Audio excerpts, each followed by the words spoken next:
மிக மதிப்புமிக்க இயற்கையின் வரமாகும்.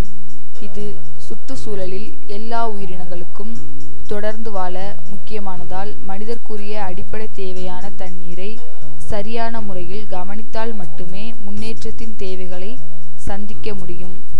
போதிய அளவிற்கு கிடைக்காத மிக மதிப்புமிக்க தண்ணீரை உபயோகிப்பதில் திட்டம் வேண்டும்.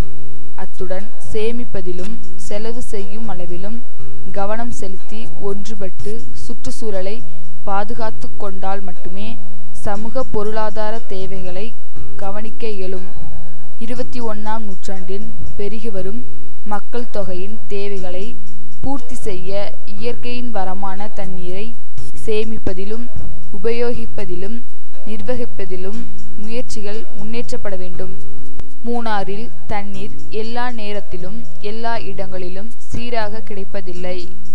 தண்ணீர் சில சமயங்களில் கூடுதலாகவும் குறைவாகவும் தரத்தின் சீர்கேடுகளில் உண்டாகும் பிரச்சனைகளை முன்னிட்டு தண்ணீரின் தேவைகளின் ஆதாரம் என்ற முறையில் தனி கவனம் அவசியமாகிறது. நம் நாட்டின் பல பிரச்சனைகளுக்கு தண்ணீர் காரணமாகிறது.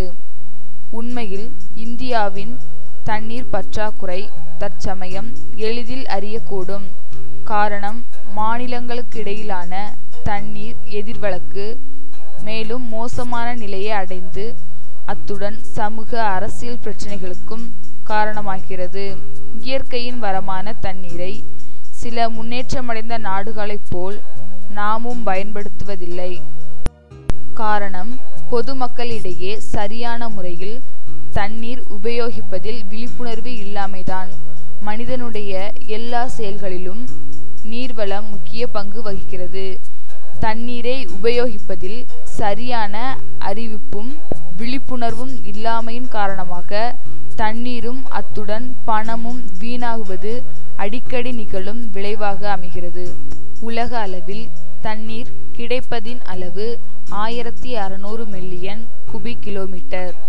பூமியில் இருக்கின்ற 97.5% தண்ணீர் உப்பு நீராகும். மீதி இருக்கின்ற 2.5% சுத்த நீராகும். இதில் பெரும்பாலும் அண்டார்டிகா மற்றும் கிரீன்லாந்தில் பனிக்கட்டியாய் உள்ளது. ஏகதேசம் 0.26% தண்ணீர் மட்டுமே நமது ஆறுகள், ஏரிகள் முதலியவற்றில் பாய்கின்றன. இவை நமது உபயோகத்திற்கு ஏற்றதாகும்.